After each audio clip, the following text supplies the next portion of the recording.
आज मु आपण मानक साथी चूड़ार एक नुआ दमदार रेसिपी शेयर करी जहाँ को आपण मात्र 10 मिनिट प्रस्तुत करेंगे आउ सप्ताहे पर्यंत स्टोर करी रखी खाई पारे।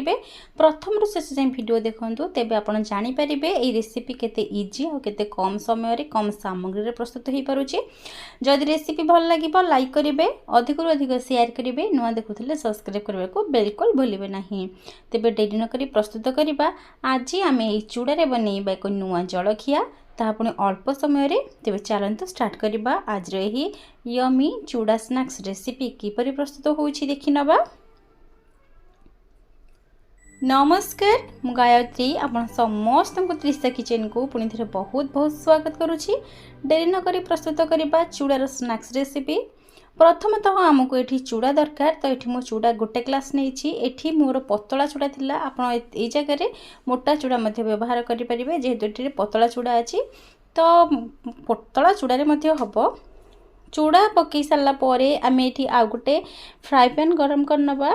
फ्राए पैन रे किछि सोरिष तेल दे नबा, ता सहित दे नबा किछि जीरा फुटण हिसाब रे। जीराटी टिके फुटी सारा पर एठी मु कोरेई करी रखिथिली अदा 1.5 इंच को पकई नेली।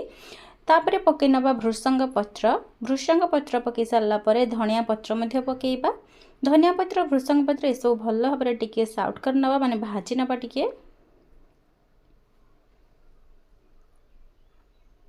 तो फुटण आमर रेडी हो सारा पर एथिरे पानी दे नबा।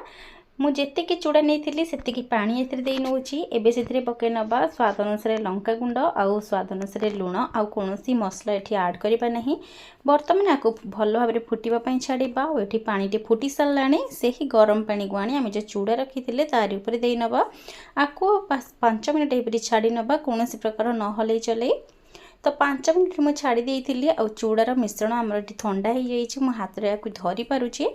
तो भल भाव आकु आमे गुड़े नबा, कोनोसी प्रकार चकड़ीबा आवश्यक नाही, जेहेतु गरम पानी रे चूड़ा भिजी जाइछि भल भाव रे। एबे आकु कोन करिबा, भल भाव रे गोटे डो बनेइबा। सेति पई 2टी मीडियम साइज रो आलू को सिझेई चकड़ी नेइथिली।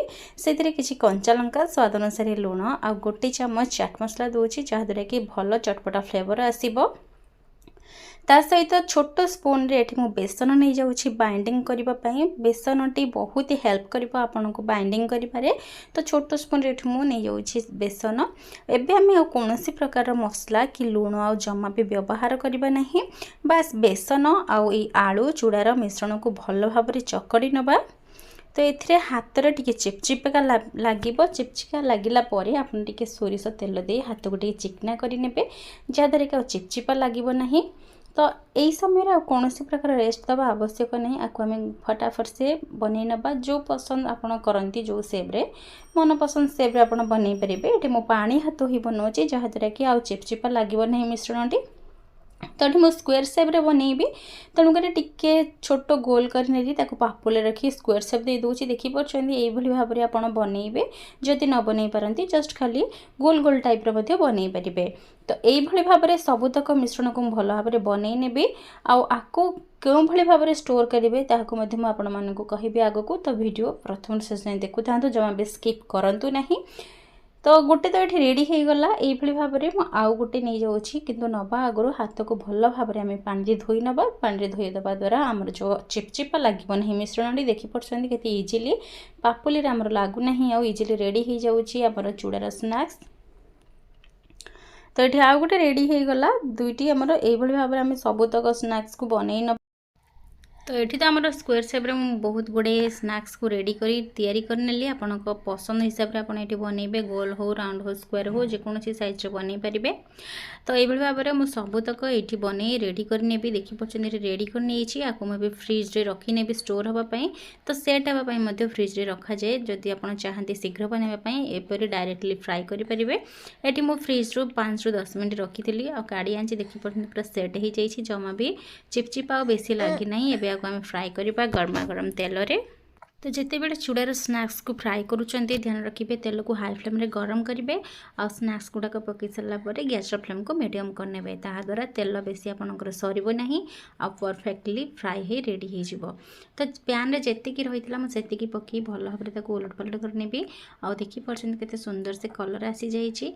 यहीपरि भाव में सबुतक स्नैक्स आप रेडी करेंगे।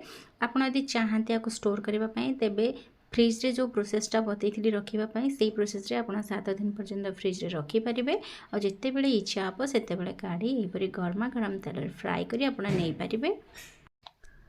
तो सेम प्रोसेस रे मु पुणी थे आ गोटे बैच रे छाणी नौची। तो छाणीबा प्रोसेस तो आपने देखिले किपरि रहिला एइबळी भाबरे आपण बनातु घर को अतिथि आसतु किंबा पिलांकर पार्टी हो आपण चटपटा से आको शीघ्र बनै दे परिबे। बहुत खुशी हेबे समस्त यार टेस्ट मध्ये बहुत ही भल लागितिला। तो निश्चय आपण माने मध्ये रेसिपी बनातु। तो फ्रेंड्स आज रेसिपी जदि भल लागुता तेबे प्लीज लाइक करिवे। तो आपको पुणी थे पकई सारा भल भाव में आपको ओलट पालट कर लाइट गोल्डन कलर आसला पर्यंत आम ये आमर चूड़ा स्नैक्स को फ्राए करवा। तो किसी समय फ्राए कर सारापर ये देखिपुंट आमर चूड़ार लाइट गोल्डन कलर बढ़िया आसी सारा। एवं बेसी समय आम फ्राए करवा नहीं, बेसी समय फ्राए कले कड़ा हो। तो गैस फ्लेम को बंद करना आउ यही स्टेज आम यहाँ छाणी बाहर को काढ़ी आने तेलरू। तो देखुं केते ऑसम कलर आसी केते सुंदर देखा, बहुत ही टेस्टी थिला ये रेसिपी। निश्चय आपण माने बनातु। तो सर्व कर नबा ये रेसिपी को। तो गोटे प्लेट रे मु गोटे गोटे करी सर्व करुछि। ये रेसिपी बहुत ही सुंदर देखा सह बहुत टेस्टी मध्य थिला। जेहेतु चूड़ारे बनी पिलांग पई हेल्दी मध्य अछि, कम मसला पड़ी। तो आशा करुछि आज ये रेसिपी आपन समस्त को भल लगी बहुत भल से आप एंजॉय करेंगे। निश्चय आप ये रेसिपी बनातु। आशा करुछि आज रेसिपी भल लगी। जदि भल लगी लाइक करेंगे, शेयर करेंगे, अधिक रु अधिक सब्सक्राइब भी करेंगे।